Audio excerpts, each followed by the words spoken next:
PSC question കോർണറിലെ പുതിയൊരു വീഡിയോയിലേക്ക് എല്ലാവർക്കും സ്വാഗതം. ഇന്ന് ഡിസ്കസ് ചെയ്യാൻ പോകുന്നത് ഫെബ്രുവരി 8-ാം തീയതി PSC നടത്തിയ 10th പ്രിലിംസ് പരീക്ഷയുടെ 4ാം ഘട്ട ചോദ്യങ്ങളിൽ നിന്ന് തിരഞ്ഞെടുത്ത 50 ചോദ്യങ്ങളും അവയുടെ ഉത്തരങ്ങളുമാണ്. എന്നാൽ ചോദ്യത്തിലേക്ക് കടക്കാം. ഒന്നാമത്തെ ക്വസ്റ്റ്യൻ, ലോക നഗരദിനത്തിൽ യുനെസ്കോ 2023 പുറത്തിറക്കിയ 55 ക്രിയേറ്റീവ് നഗരങ്ങളുടെ പട്ടികയിൽ ഇടം നേടിയതും സാഹിത്യ നഗരം എന്ന പദവി ലഭിച്ചതുമായ കേരളത്തിലെ ആദ്യ നഗരം. ഉത്തരം കോഴിക്കോട്. രണ്ടാമത്തെ ക്വസ്റ്റ്യൻ, ഇന്ത്യയിലെ കാർഷിക കാലങ്ങളിലെ റാബിയുടെ ശരിയായ വിളയിറക്കൽ കാലം. ഇന്ത്യയിലെ കാർഷിക കാലങ്ങളിലെ റാബിയുടെ ശരിയായ വിളയിറക്കൽ കാലം. ഉത്തരം നവംബർ മധ്യം. മൂന്നാമത്തെ ക്വസ്റ്റ്യൻ, കോട്ടണോപോളിസ് എന്ന് വിശേഷിപ്പിക്കുന്ന ഇന്ത്യൻ നഗരം. കോട്ടണോപോളിസ് എന്ന് വിശേഷിപ്പിക്കുന്ന ഇന്ത്യൻ നഗരമാണ് മുംബൈ. നാലാമത്തെ ക്വസ്റ്റ്യൻ, 1959 ജർമ്മനിയുടെ സാങ്കേതിക സഹായത്തോടെ സ്ഥാപിതമായ ഇന്ത്യയിലെ ഇരുമ്പുരുക്കുശാല. 1959 ജർമ്മനിയുടെ സാങ്കേതിക സഹായത്തോടെ സ്ഥാപിതമായ ഇന്ത്യയിലെ ഇരുമ്പുരുക്കുശാല. ഉത്തരം ഹിന്ദുസ്ഥാൻ സ്റ്റീൽ ലിമിറ്റഡ്, റൂർക്കേല. അഞ്ചാമത്തെ ക്വസ്റ്റ്യൻ, ഇന്ത്യയിലെ 6 വരി പാതകളായ സൂപ്പർ ഹൈവേകളെ ചേർത്ത് സുവർണ ചതുഷ്കോണ സൂപ്പർ ഹൈവേ എന്ന് പേര് നൽകിയിട്ടുള്ള റോഡ് ഏതെല്ലാം നഗരങ്ങളെ തമ്മിൽ ബന്ധിപ്പിക്കുന്നു? ഉത്തരം ഡൽഹി, മുംബൈ, ചെന്നൈ, കൊൽക്കത്ത.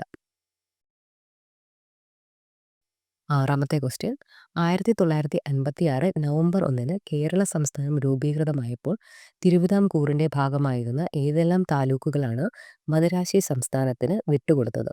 ഉത്തരം തോവാള, അഗസ്തീശ്വരം, കൽക്കുളം, വിളവൻകോട്. ഏഴാമത്തെ ക്വസ്റ്റ്യൻ, കേരളത്തിലെ ഏത് നിയമസഭാ മണ്ഡലത്തിലേക്കുള്ള ഉപതെരഞ്ഞെടുപ്പാണ് ആദ്യമായി ഇലക്ട്രോണിക് വോട്ടിംഗ് മെഷീൻ പരീക്ഷിച്ചത്? ഉത്തരം പറവൂർ.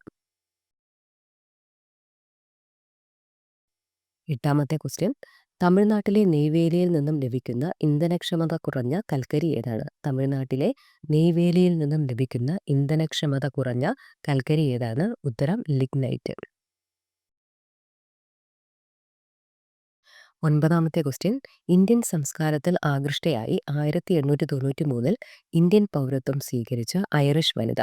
ഇന്ത്യൻ സംസ്കാരത്തിൽ ആകൃഷ്ടയായി 1893 ഇന്ത്യൻ പൗരത്വം സ്വീകരിച്ച ഐറിഷ് വനിതയാണ് ആനി ബെസന്റ്. പത്താമത്തെ ക്വസ്റ്റ്യൻ, നിസ്സഹകരണ പ്രസ്ഥാനം നിർത്തിവെക്കാൻ ഗാന്ധിജിയെ പ്രേരിപ്പിച്ച സംഭവം ഏത്? നിസ്സഹകരണ പ്രസ്ഥാനം നിർത്തിവെക്കാൻ ഗാന്ധിജിയെ പ്രേരിപ്പിച്ച സംഭവമാണ് ചൗരി ചൗര സംഭവം. 11ാമത്തെ ക്വസ്റ്റ്യൻ, 1857 ഒന്നാം സ്വാതന്ത്ര്യ സമരത്തിൽ ഇന്ത്യയുടെ ചക്രവർത്തിയായി പ്രഖ്യാപിക്കപ്പെട്ട ഭരണാധികാരി. ഉത്തരം ബഹദൂർ ഷാ സെക്കൻഡ്. 12ാമത്തെ ക്വസ്റ്റ്യൻ, ലോകമാന്യ എന്ന് ജനങ്ങൾ ആദരവോടെ വിളിച്ച സ്വാതന്ത്ര്യ സമര സേനാനി. ലോകമാന്യ എന്ന് ജനങ്ങൾ ആദരവോടെ വിളിച്ച സ്വാതന്ത്ര്യ സമര സേനാനിയാണ് ബാലഗംഗാധര തിലകൻ.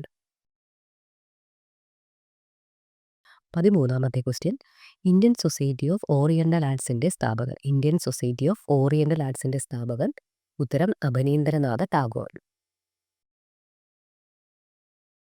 14ാമത്തെ ക്വസ്റ്റ്യൻ, ഇന്ത്യയിൽ സാമ്പത്തിക ആസൂത്രണത്തിന് വേണ്ടി 1950 നിലവിൽ വന്ന ആസൂത്രണ കമ്മീഷന്റെ പുതിയ രൂപം. ഇന്ത്യയിൽ സാമ്പത്തിക ആസൂത്രണത്തിന് വേണ്ടി 1950 നിലവിൽ വന്ന ആസൂത്രണ കമ്മീഷന്റെ പുതിയ രൂപമാണ് നീതി ആയോഗ്.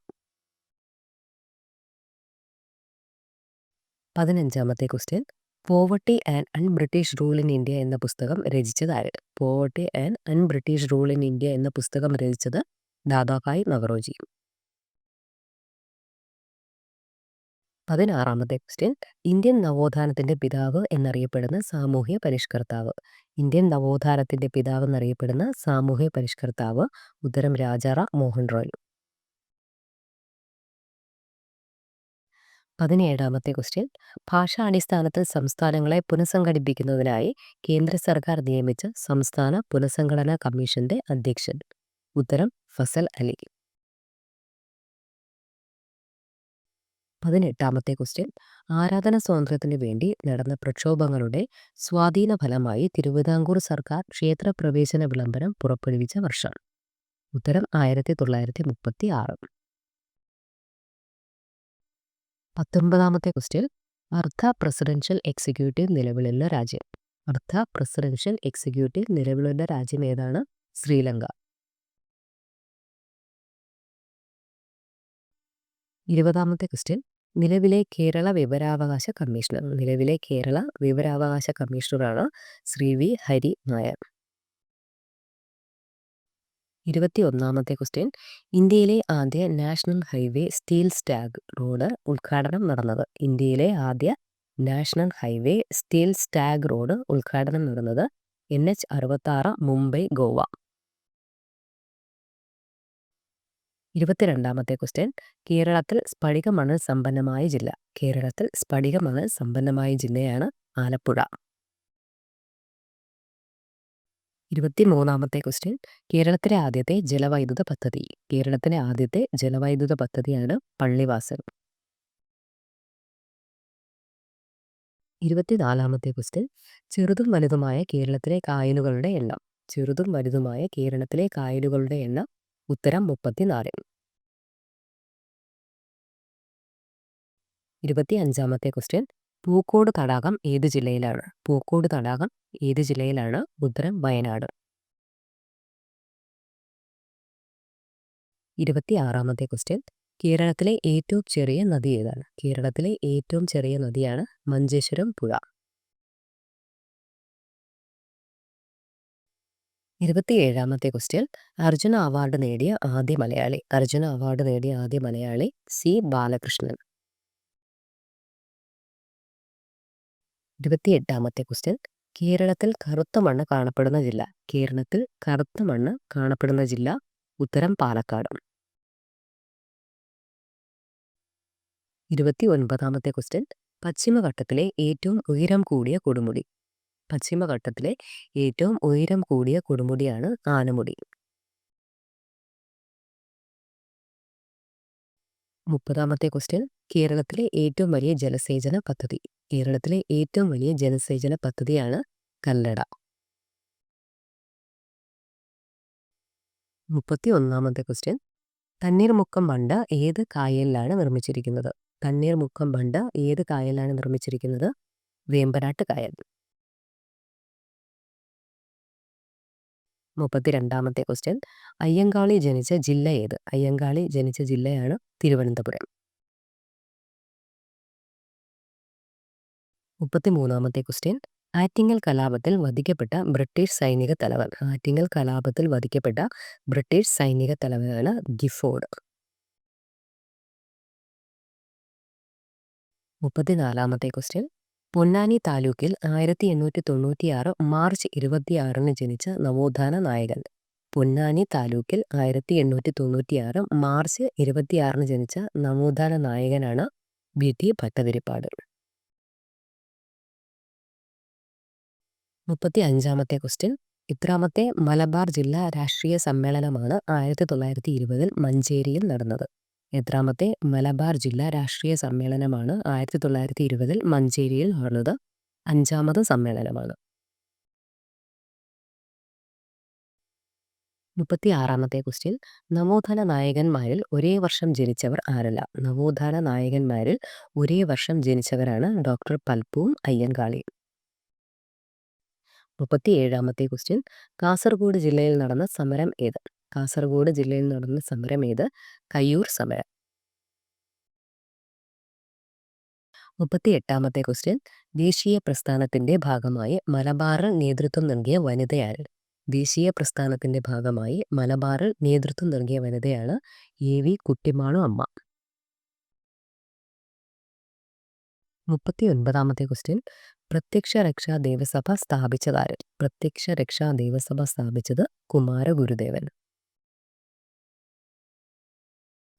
40ാമത്തെ ക്വസ്റ്റ്യൻ. അപകടത്തിൽ ഒരു വ്യക്തിയുടെ സെറിബെല്ലത്തിന് തകരാറ് സംഭവിച്ചു. ഇത് ആ വ്യക്തിയെ എങ്ങനെ ബാധിക്കുന്നു? അപകടത്തിൽ ഒരു വ്യക്തിയുടെ സെറിബെല്ലത്തിന് തകരാറ് സംഭവിച്ചു. ഇത് ആ വ്യക്തിയെ എങ്ങനെ ബാധിക്കുന്നു? ഉത്തരം ശരീര തുലനനില പാലിക്കപ്പെടുന്നില്ല. 41ാമത്തെ ക്വസ്റ്റ്യൻ. അസ്ഥിയെ പൊതിഞ്ഞ് കാണപ്പെടുന്ന സ്ഥലം.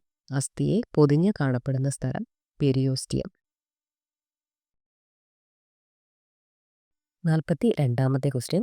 മനുഷ്യ ശരീരത്തിൻ്റെ കുടൽ ഭിത്തിയിൽ വെച്ച് ചില ബാക്ടീരിയകൾക്ക് ഈ ജീവകം നിർമ്മിക്കാനാകും. അതിനാൽ ഭക്ഷണത്തിലൂടെ ലഭിക്കേണ്ട ഈ ജീവകത്തിൻ്റെ അളവ് കുറഞ്ഞാലും അപര്യാപ്തത വരുന്നില്ല. ഏതാണ് ആ ജീവകം? ഉത്തരം ജീവകം കെ. 43ാമത്തെ ക്വസ്റ്റ്യൻ. തെങ്ങോലകളിലെ മഞ്ഞളിപ്പിന് കാരണം ഏത് മൂലകത്തിൻ്റെ കുറവാണ്? തെങ്ങോലകളിലെ മഞ്ഞളിപ്പിന് കാരണം ഏത് മൂലകത്തിൻ്റെ കുറവാണ്? ഉത്തരം നൈട്രജൻ. 44ാമത്തെ ക്വസ്റ്റ്യൻ. ജന്തുജന്യ രോഗമായ മഞ്ഞപ്പനി പരത്തുന്ന രോഗാണു ഏതാണ്? ജന്തുജന്യ രോഗമായ മഞ്ഞപ്പനി പരത്തുന്ന രോഗാണുവാണ് വൈറസ്. 45ാമത്തെ ക്വസ്റ്റ്യൻ. പ്രകൃതി സംരക്ഷണവുമായി ബന്ധപ്പെട്ട് മെയ് 23-ൻ്റെ പ്രാധാന്യം. പ്രകൃതി സംരക്ഷണവുമായി ബന്ധപ്പെട്ട് മെയ് 23-ൻ്റെ പ്രാധാന്യം. ലോക കടലാമ ദിനം. 46ാമത്തെ ക്വസ്റ്റ്യൻ. കേരള സർക്കാരിൻ്റെ കീഴിലുള്ള സാമൂഹ്യ നീതി വകുപ്പ് BPL വിഭാഗത്തിൽപ്പെടുന്ന പ്രായമായ പ്രമേഹ രോഗികൾക്ക് സൗജന്യമായി ഗ്ലൂക്കോമീറ്റർ നൽകുന്ന പദ്ധതി ഏത്? ഉത്തരം വയോമധുരം. 47ാമത്തെ ക്വസ്റ്റ്യൻ. കേരള സംസ്ഥാന ജൈവ വൈവിധ്യ ബോർഡിൻ്റെ ആസ്ഥാനം. കേരള സംസ്ഥാന ജൈവ വൈവിധ്യ ബോർഡിൻ്റെ ആസ്ഥാനം. ഉത്തരം തിരുവനന്തപുരം. 48ാമത്തെ ക്വസ്റ്റ്യൻ. കാർഡിയോളജി ഏത് അവയവത്തിൻ്റെ തകരാറുകൾ കൈകാര്യം ചെയ്യുന്ന വൈദ്യശാസ്ത്ര ശാഖയാണ്? കാർഡിയോളജി ഏത് അവയവത്തിൻ്റെ തകരാറുകൾ കൈകാര്യം ചെയ്യുന്ന വൈദ്യശാസ്ത്ര ശാഖയാണ്? ഉത്തരം ഹൃദയം. 49ാമത്തെ ക്വസ്റ്റ്യൻ. ഏതുതരം മാധ്യമത്തിലൂടെയാണ് ശബ്ദം കൂടുതൽ വേഗത്തിൽ സഞ്ചരിക്കുന്നത്? ഏതുതരം മാധ്യമത്തിലൂടെയാണ് ശബ്ദം ഏറ്റവും കൂടുതൽ വേഗത്തിൽ സഞ്ചരിക്കുന്നത്? ഉത്തരം ഖരമാധ്യമം. 50ാമത്തെ ക്വസ്റ്റ്യൻ. ഒരു സ്റ്റോറേജ് ബാറ്ററി ചാർജ് ചെയ്ത അവസരത്തിൽ വൈദ്യുതിയുടെ ഏത് ഫലമാണ് പ്രയോജനപ്പെടുത്തിയിരിക്കുന്നത്? ഒരു സ്റ്റോറേജ് ബാറ്ററി ചാർജ് ചെയ്യുന്ന അവസരത്തിൽ വൈദ്യുതിയുടെ ഏത് ഫലമാണ് പ്രയോജനപ്പെടുത്തിയിരിക്കുന്നത്? ഉത്തരം രാസഫലം. ഈ വീഡിയോ എല്ലാവർക്കും ഉപകാരപ്പെട്ടു എന്ന് കരുതുന്നു. ഈ വീഡിയോ ഉപകാരപ്പെട്ടാൽ ലൈക്ക് ചെയ്യുക, ഷെയർ ചെയ്യുക, സബ്സ്ക്രൈബ് ചെയ്യുക. Thanks for watching.